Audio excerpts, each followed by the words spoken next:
Kumusta mga manonood? Maligayang pagdating sa ang mga katunayan ng mapaniil na pag-uusig ng CCP sa mga Kristiyano. Ako si Joylene.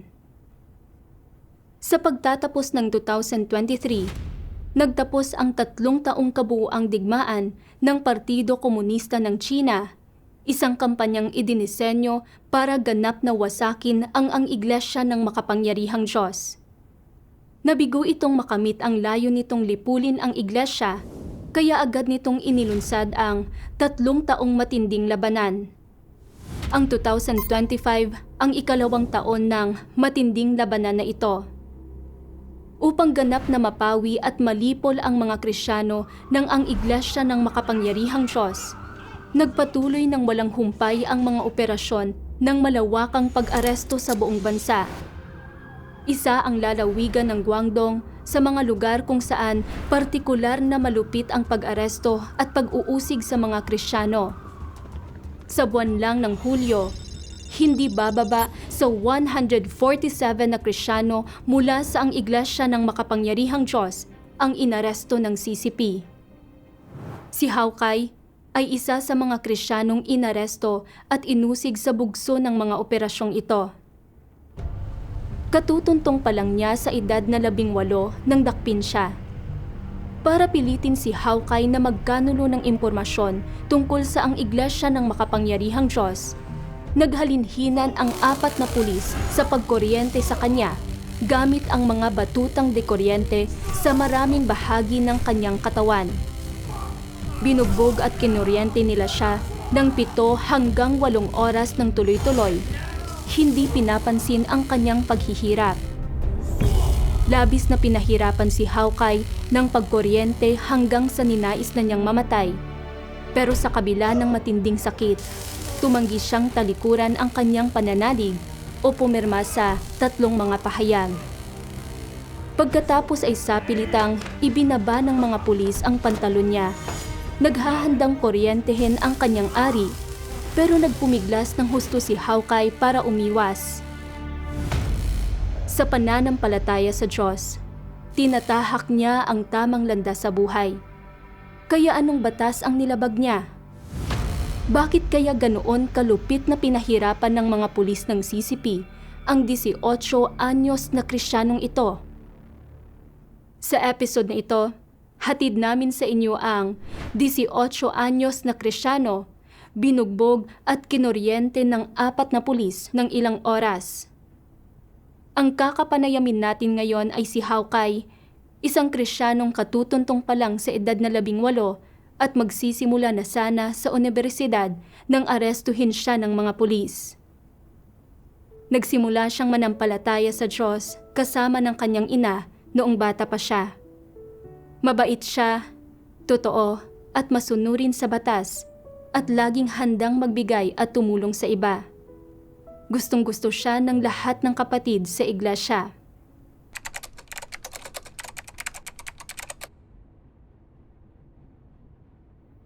Hao Kai, 你好。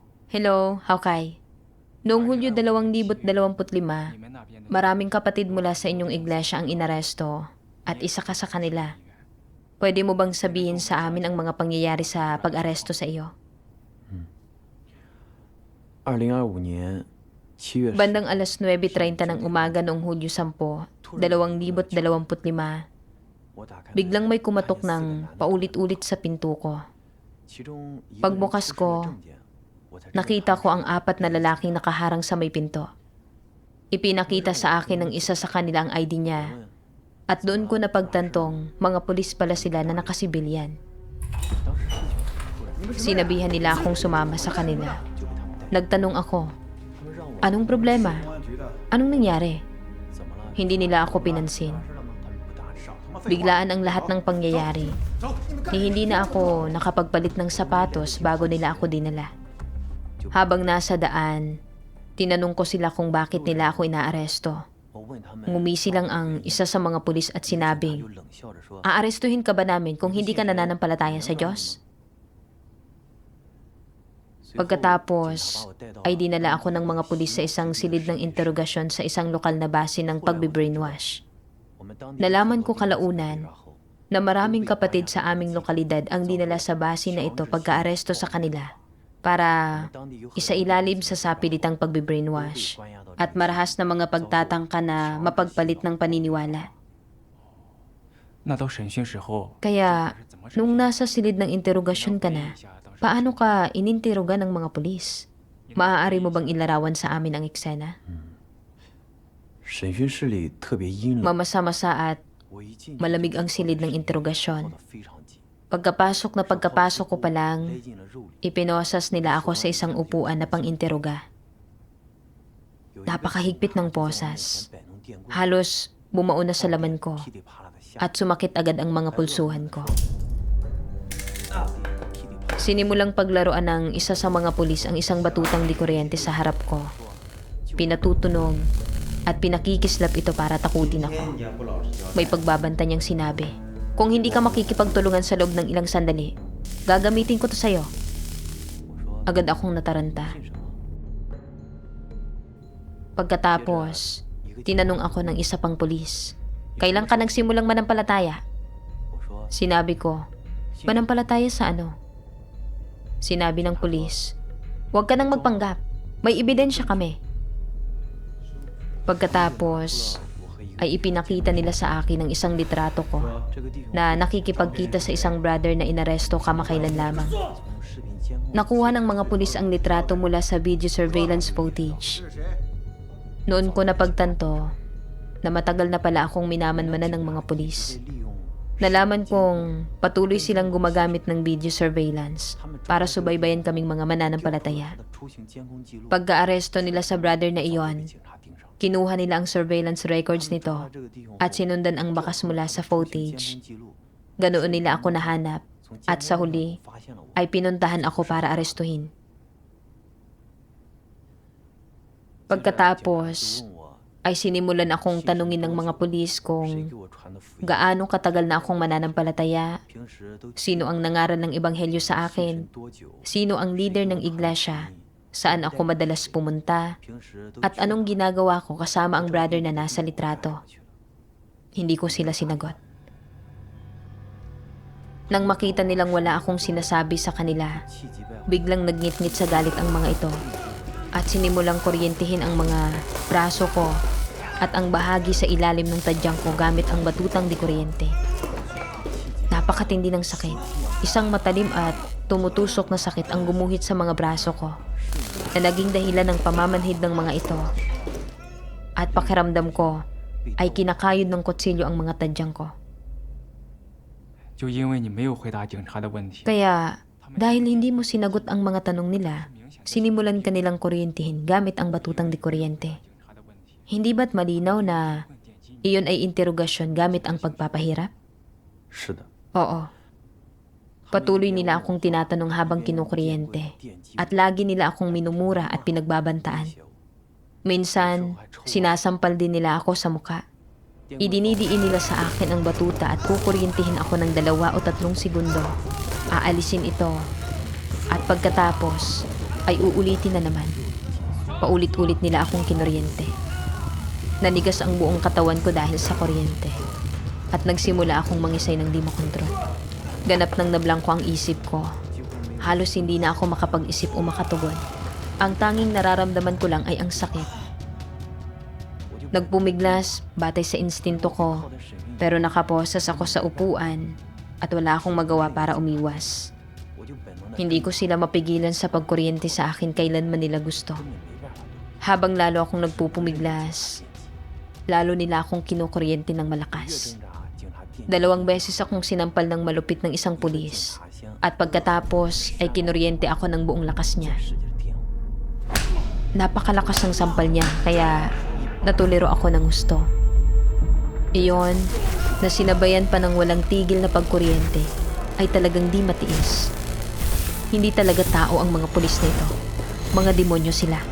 Sinusubukan nila akong pahirapan hanggang sa mamatay. Minumura ako, sinasampal, at kinukuryente kailanman nila gusto. Maya-maya, nakita kong ipinasok ng ibang mga pulis ang 5 o 6 na TF card kung saan ako naglalagay ng mga materyales na nauugnay sa pananampalataya sa Diyos. Kasama ang computer ko, hard drive, at iba pang gamit. Iprinesenta nila ang mga bagay na ito bilang katibayan na isa akong mananampalataya. Noon ko napagtanto na hinalughog pala ng mga pulis ang bahay ko.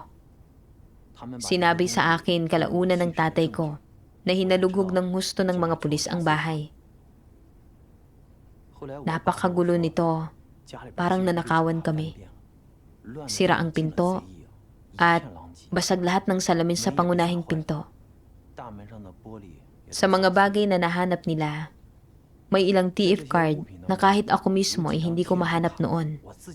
Pero nagawang mahalungkat ng mga pulis ang mga ito. 那警察从你家搜到了 Kaya pagkatapos mahanap ng mga pulis ang mga gamit na iyon, na may mga materyales na nauugnay sa pananampalataya sa Diyos sa bahay ninyo, paano ka na nila trinato? 警察翻到了我信神的证 Nang 据， makahanap ang mga pulis ng ebidensya ng pananalig ko, 肆无忌惮。 sinimulan nila akong pahirapan ng mas walang habas. 他们不断 Pilit nilang inaalam kung sino ang leader ng iglesia, sino ang nasa iglesia, sino ang madalas kong katagpo, saan nakatira ang mga ito, at iba pa. 我一想到出卖弟兄 Sa sandaling naisip ko kung 会被 paanong ang pagkakanulo sa mga kapatid ko ay magtutulad sa akin kay Judas at itataboy ako ng Diyos. 说出弟兄姊妹的 Tahimik akong naging determinado. Kahit na bugbugin ako ng mga pulis hanggang sa mamatay, 警察 hindi ako magbibigay ng anumang totoong impormasyon o ng mga address ng mga kapatid ko. Nang makitang hindi ako magsasalita, walang humpay akong kinuryente ng mga pulis. Ang isa sa kanila, isang pulis na mukhang mabangis, ang kumuryente sa akin ng pinakamalupit. Sinampal niya ako ng malakas sa mukha ng 2 beses, tapos ay kinuryente ako ng buong lakas niya. Hirap na hirap ako dahil sa pagpapahirap, pero hindi pa rin ako nagsabi ng kahit ano. Nang makita niyang tumatanggi pa rin akong magbigay sa kanila ng anumang impormasyon tungkol sa iglesia, sinampal niya ulit ako ng malakas at kinuryente ako sa ilalim ng tadyang ko. Pasigaw na sinasabing, "Magsasalita ka ba? Tuturuan kitang magtanda sa hindi mo pagsasalita." Walang orasan sa silid ng interogasyon, kaya hindi ko alam kung gaano katagal nila akong kinukuryente. Pakiramdam ko ay walang hanggan iyon. Binugbog at kinuryente nila ako gamit ang batuta at wala akong paraan para umiwas. Sobrang sakit, kaya ninais ko nang mamatay. 警察看我死活不说， Nang makitang hindi ako magsasalita anuman ang mangyari, 如果我 sinimulan akong pagbantaan ng mga pulis. Sinabi nilang kung hindi ako magbibigay ng impormasyon tungkol sa iglesia at hindi magkakanulo sa mga kapatid ko, kalimutan ko na ang pagpasok sa universidad. Kahit matanggap ako, magpapadala lang sila ng abiso sa eskwelahan at ipakakan sila ang pagpasok ko. 就能取消我 Sinabi nila sa aking pwede nila akong arestuhin at pahirapan anumang oras. Pagkatapos, ay nagbanta silang itatali ako. Isisinturon sa upuan na pang-interoga at kukurintihin ang ari ko para mawala ang pagkalalaki ko. Sinabi nilang hinding-hindi na ako makalalabas sa silid ng interogasyon na iyon, na mamamatay ako mismo roon. Sinabi rin nilang sesentensyahan nila ako ng pagkakulong at hinding-hindi na ako makalalabas. Sa puntong iyon, nakadikit na ang batutang di kuryente sa loob ng hita ko. 确实怕了。 Takot na takot ako. Nataranta ako at nagsimulang sumigaw, lumaban at magpumiglas na parang baliw. Sa gitna ng kaguluhan, aksidente kong nasipa ang pulis na kumukuryente sa akin. Napahiya siya at nagalit ng husto. Tumayo siya at inutusan ang 3 iba pang pulis na hawakan ako habang walang habas niya akong kinukuryente. Tinutusok ako sa kilikili ko, sa mga braso ko, likod, tiyan, sa buong loob ng mga hita ko at sa lahat ng bahagi kung saan nagtatagpo ang hita at singit. Ang daloy ng kuryente ay parang mga karayom na asero na marahas na ibinabaon sa buong katawan ko. Sobrang tindi ng sakit na hindi ako makahinga. Paulit-ulit na nauubusan ng karga ang mga batuta. Kaya kinailangan nilang kargahan muli ang mga ito ng ilang beses. Kapag naubusan ng karga ang isa, kukuha lang sila ng isa pang may karga at patuloy akong kukuryentehin. Pinakamalakas ang instinto mong mabuhay kapag nanganganib ang buhay mo. Sa sandaling iyon, hindi ko na talaga kaya at nagawa ko na lang magpumiglas ng husto. Hindi ko alam kung gaano katagal akong nagpumiglas. Halos mawasak na ang kahoy na upuan na pang-interoga na inuupuan ko dahil sa pagpupumiglas ko. Kaya nagdala ang mga pulis ng isang mas bago at mas matibay na upuang pang-interoga. Ipinosas ako ulit doon at ipinagpatuloy ang pagkuryente sa akin. Noong pakiramdam ko ay bibigay na ako, sinagot ng isa sa mga pulis ang isang tawag sa telepono. Pagkatapos, sinubukan niya akong piliting sumama sa kanila at ituro kung saan nakatira ang isang supervisor ng iglesia. Sinabi kong hindi ko alam, kaya sinimulan niya akong sampalin ng malakas at pingutin ang tenga ko. Sinabi rin nila sa akin, imposibleng hindi mo alam. Kailangan mo lang ituro ang isang lugar mula sa kotse. Walang makakaalam na ikaw yon. Sa sandaling iyon, naisip ko, kung magsasalita ako, malalaman ng Diyos. Magiging isa akong Judas na nagkanulo sa mga kapatid ko. At mababaliwala lang ang lahat ng pagdurusang tiniis ko na. At kapag ipinagkanulo ko sila, pagdurusahan ng mga kapatid ko ang parehong pagpapahirap ng pulis na nararanasan ko. Kukondinahin ako ng konsensya ko magpakailanman. Isa pa, matandang babae na ang supervisor na ito. Paano niya makakayanan ang ganitong uri ng pagpapahirap? Mas gugustuhin ko pang mamatay kaysa ibigay ang impormasyon niya. Dahil tumanggi akong magsabi ng kahit isang salita, nagalit ng husto ang mga pulis at sinimulan na naman akong bugbugin at kuryentehin ng walang habas. Pagkatapos, ay nakatanggap sila ng tawag para umaresto ng ibang tao. Kaya tumawag sila ng isa pang grupo ng mga pulis para bantayan ako. Ipinagpatuloy ng grupong iyon ang pagmumura at pagsampal sa mukha ko. Pinahirapan nila ako hanggang sa halos bumigay na ang katawan ko. Maya-maya, bumalik ang mga pulis na kumuryente sa akin at sinimulan na naman akong interogahin at kuryentehin. Noong una, isang pulis lang ang kumukuryente sa akin. Tapos, naghalinhinan silang tatlo. Kapag tapos na ang isa, magsisimula naman ang isa. Nang makita nilang hindi pa rin ako magsasalita, pinagtulungan nila akong tatlo. Sabay-sabay akong kinuryente. Dahil nakaposa sa upuan, wala akong magawa para umiwas. Ang tanging nagawa ko lang ay magpumiglas at sumigaw sa abot ng makakaya ko. Dahil patuloy akong nagpupumiglas, bumaon sa laman ko ang posas at walang tigil sa pagdurugo ang mga pulsuhan ko. 实在太残忍了。 Sobrang lupit niyon. Patuloy ka nilang binubugbog, pinagbabantaan, at walang habas na kinukuryente sa napakaraming bahagi ng katawan mo para subukang pilitin kang ipagkanulo ang iglesia mo. Bagay iyan na hinding-hindi matitiis ng karamihan sa mga tao. Paano mo iyon nalagpasan? 当时的确很难受。 Talagang hindi iyon matiis. Walang orasan at walang sikat ng araw sa silid ng interogasyon.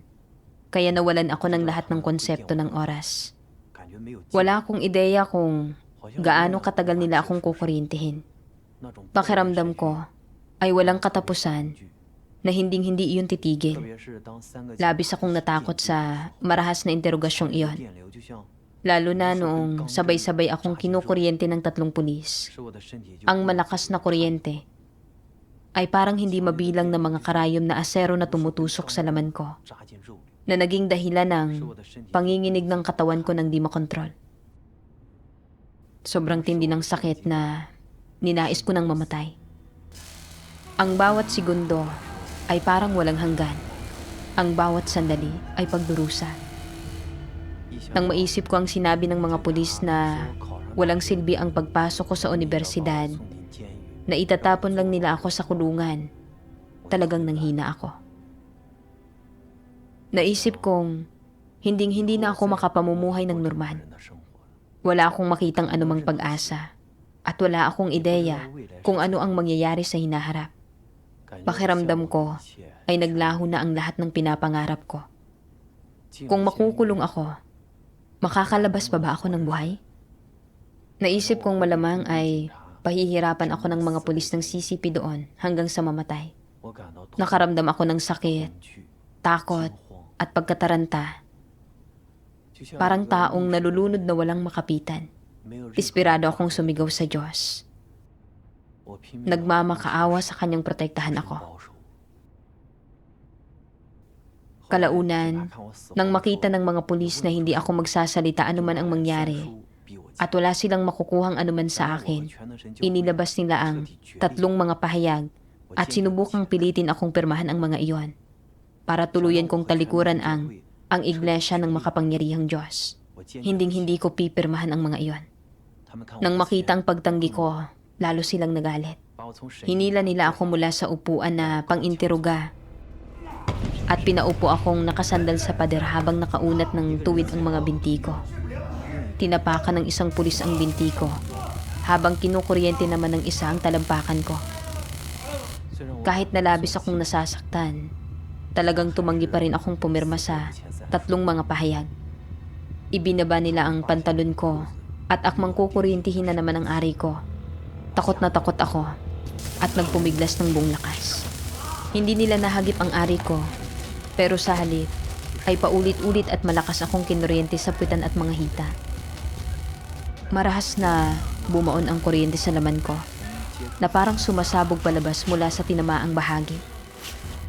Nanginginig ang mga binti ko nang di makontrol. Hindi ko matiis ang nakapapasong sakit at hindi ko mapigilang sumigaw.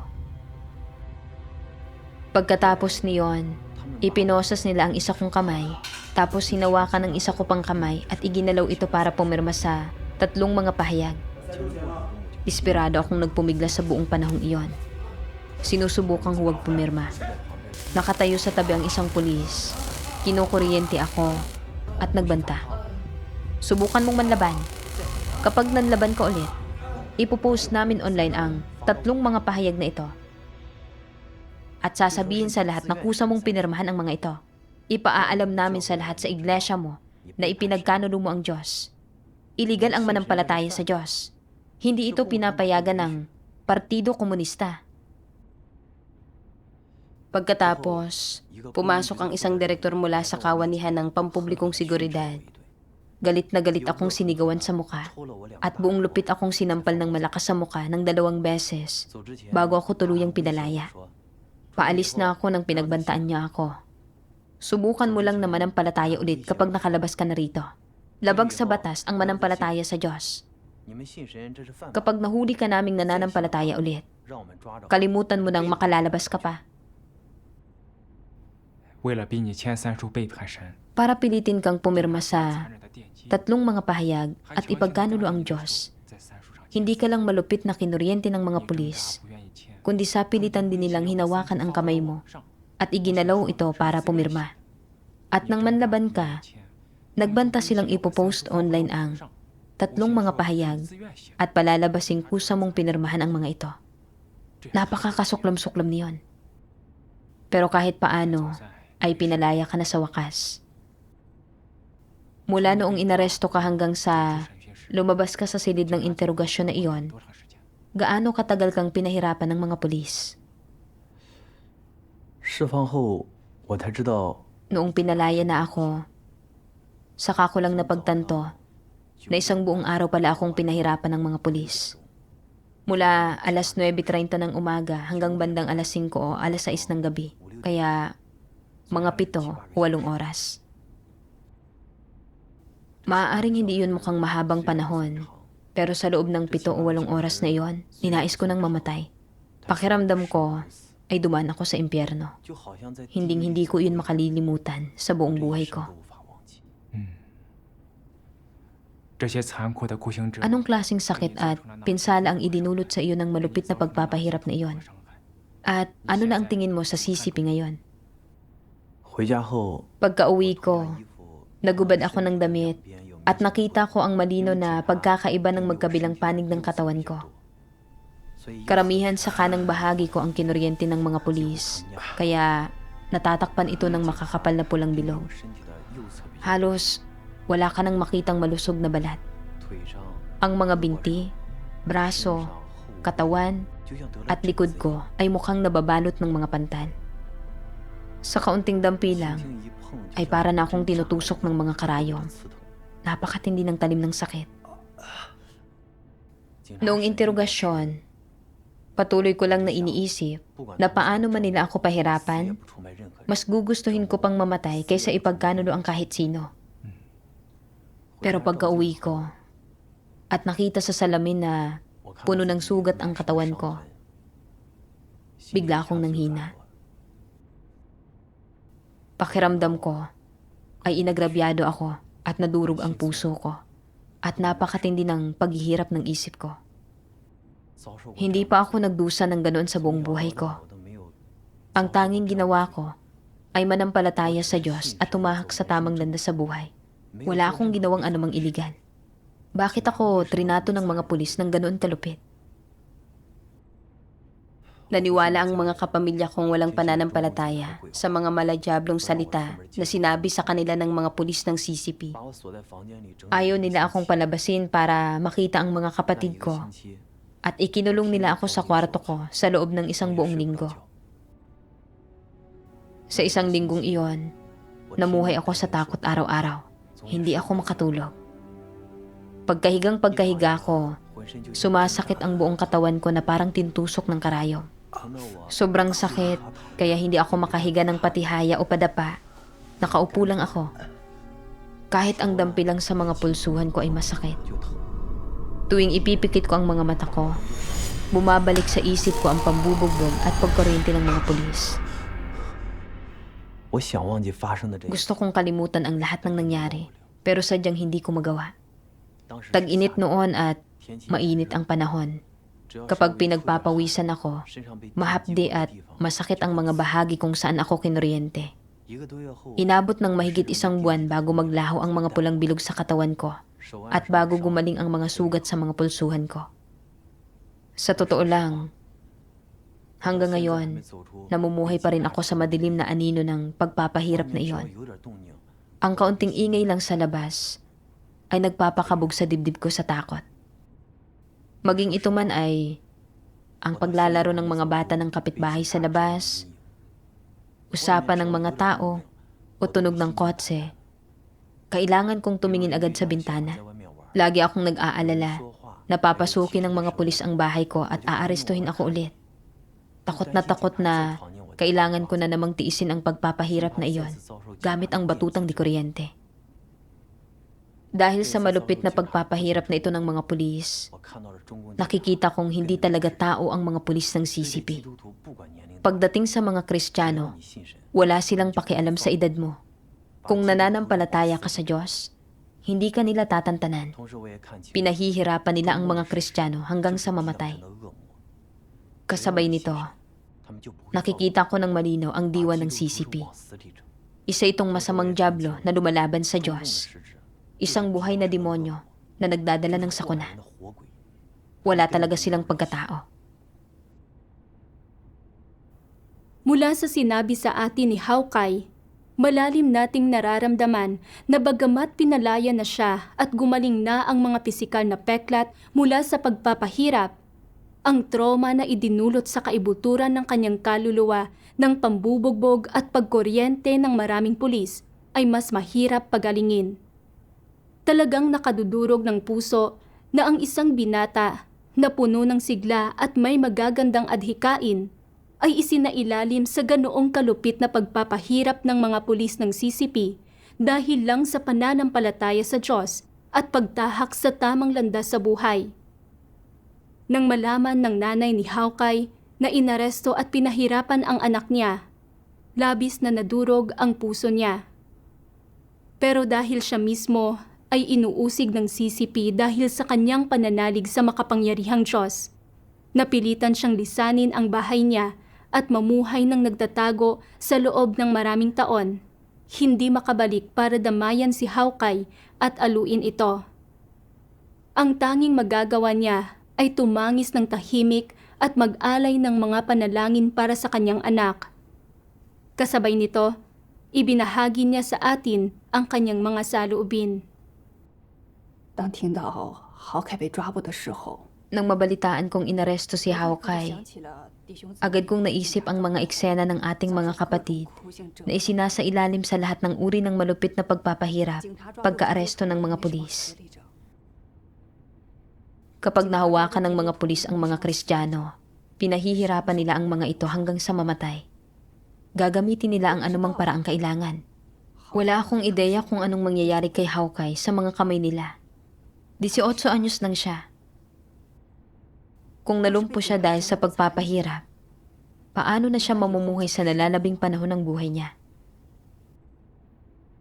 我当时 Sobrang sakit ng puso ko. 心里特别痛苦煎熬。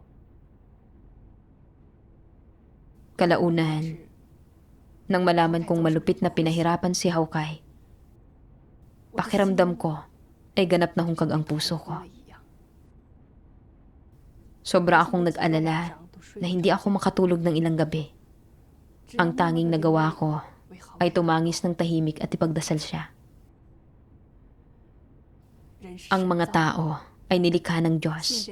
Ang pananampalataya at pagsamba sa Diyos ay ganap na likas at may katwiran. Pero ang malaking pulang dragon, ang diablong iyon, ay ayaw payagan ang mga taong manampalataya sa Diyos at tumahak sa tamang landas. Hindi pinapansin ng CCP ang mga manluloko, magnanakaw, huldaper, mamamatay tao at arsonista. At sa halip, ay inilalaan ang sarili sa pag-uusig at pag-aresto sa mga Kristiyano. Nananampalataya si Hawkeye sa Diyos at tumatahak sa tamang landas. Isa siyang masunurin at matinong bata. Pero para pilitin siyang ipagkanulo ang Diyos at ipagkanulo ang mga kapatid niya, malupit na inatake ng mga pulis ang isang batang tulad niya ng parang mga baliw. Ginamitan ng ilang batutang di kuryente para kuryentehin siya ng tuloy-tuloy. At pinahirapan siya ng gusto, kaya nasira niya ang upuan na pang-interoga sa pagpupumiglas niya. Grabe ang pagkuryente nila sa kanya. Para pilitin siyang pumirma sa 3 mga pahayag at ipagkanulo ang Diyos, ibinaba pa nila ang pantalon niya at sinubukang kuryentehin ang ari niya para mawala ang pagkalalaki niya. Mas masahol pa sa mga hayop ang mga pulis na ito. Mga demonyo sila mula sa impyerno. Nakaramdam ako ng kaginhawahan nang makitang hindi ipinagkanulo ni Hawkeye ang Diyos. Kahit pa nagdusa siya ng ganoong pagpapahirap. Dahil sa pag-uusig ng CCP, hindi ako makauwi at wala ako roon para alagaan siya o basahan siya ng mga salita ng Diyos para palakasin ang loob niya. Sobrang sakit ng puso ko. Ang tanging magagawa ko ay magdasal sa Diyos ng walang humpay. Ipagkatiwala ang anak ko sa Kanya at hilingin sa Kanyang bigyan si Hawkeye ng pananalig at lakas para akayin siya palabas ng madilim na anino ng pag-uusig ng CCP at para palakasin siyang muli. Higit pa rito, dapat kong gampanan ng maayos ang sarili kong tungkulin. Sumunod sa Diyos ng determinado at itakwil at ipahiya ang malaking pulang dragon, ang CCP.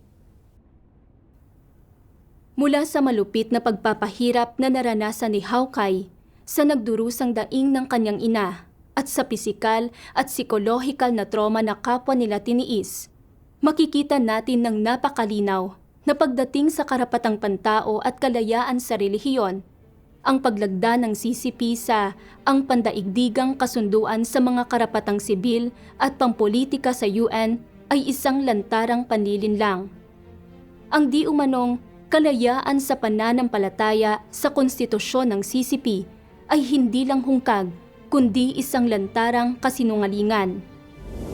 Ang mga pulis ay sadyang lumalabag sa batas at iligal na nagpapatupad nito. Basta na lang inaaresto at binubugbog ang mga tao. Tinutugis ang mga Kristiyano hanggang sa magkawatak-watak ang kanilang mga pamilya. Hindi sila makabalik sa sarili nilang mga tahanan at napipilitan silang tumakas kung saan-saan, nagiging mga lumilikas at dukhang-dukha. Ginagamit ng CCP ang lahat ng sukdulang paraan para usigin ang mga Kristiyanong walang kalaban-laban. Ang ganitong uri ng malupit na karahasan ay nakagagalit. Sa isang bansang nasa ilalim ng pamumuno ng CCP, kung saan ang mga pangunahing karapatang pantao ay niyuyurakan ng walang pakundangan, paano pa mapag-uusapan ang kalayaan sa relihiyon? Iyan lamang para sa programa ngayong araw. Salamat sa panonood ng episode na ito. Manatiling nakatutok sa ang bagong kapanahunan at manatiling nakatutok sa ang mga katunayan ng mapaniil na pag-uusig ng CCP sa mga Kristiyano. Hanggang sa muli.